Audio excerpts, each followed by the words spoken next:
بسم اللہ الرحمن الرحیم۔ السلام علیکم ناظرین، پروگرام مقابل ہے آئینہ کے ساتھ آپ کا میزبان سلامت حسین آپ کی خدمت میں حاضر ہے۔ ناظرین، آج پروگرام مقابل ہے آئینہ میں ہماری مہمان شخصیت سابق وزیر مال آزاد حکومت ریاست جموں کشمیر جناب چودھری علی شان سونی صاحب۔ بہت شکریہ چودھری علی شان سونی صاحب ہمیں وقت دینے کا۔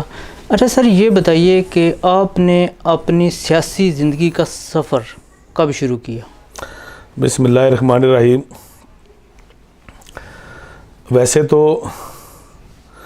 یہ سیاسی سفر میں نے شروع نہیں کیا، میرا چونکہ خاندان جو سیاست سے وابستہ تھا، میرے چچا جان مرحوم حاجی محمد یوسف صاحب جو 4 مرتبہ ممبر ضلع کونسل منتخب ہوئے اور پھر 85 میں انہوں نے اسمبلی کے الیکشن میں حصہ لیا اور چند 100 ووٹوں سے وہ الیکشن ہار گئے،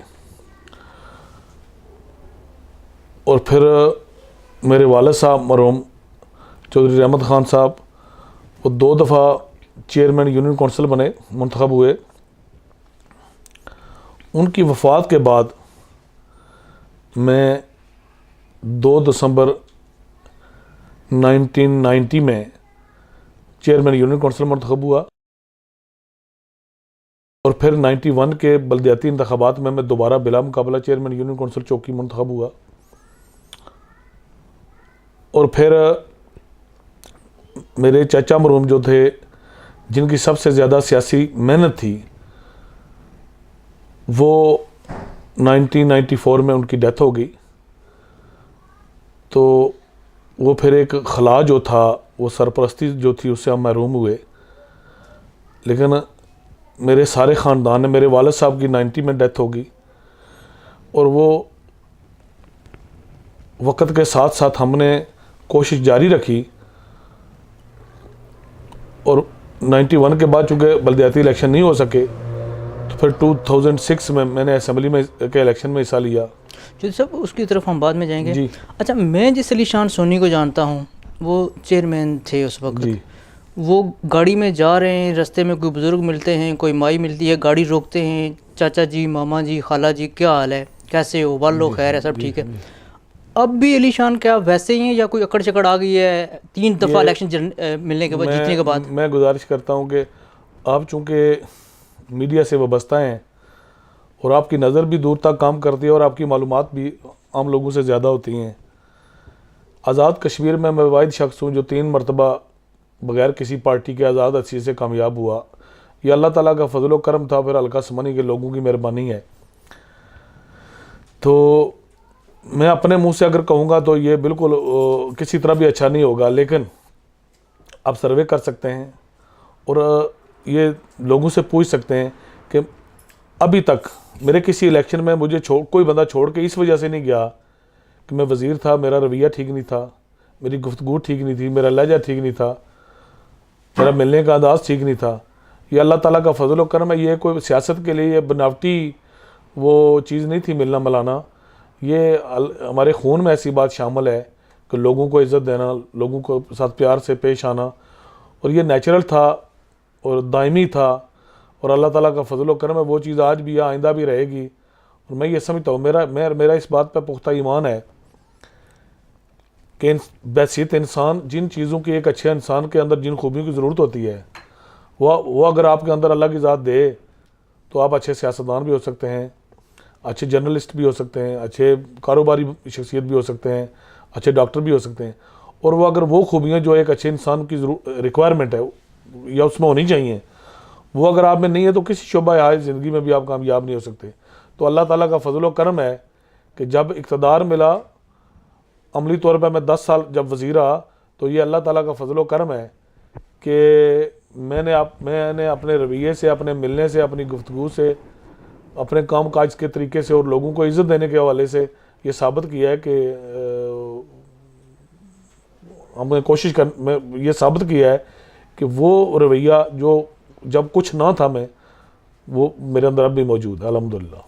صاحب ایک اور بات زبان زد عام ہے کہ علی شان سونی صاحب جیسا مہمان نواز ہمیں اس علاقے میں کوئی نہیں ملتا، کیا یہ آپ کا اپنا خاصہ ہے یا آپ کو یہ اپنے آباء و اجداد سے وراثت میں ملی؟ یہ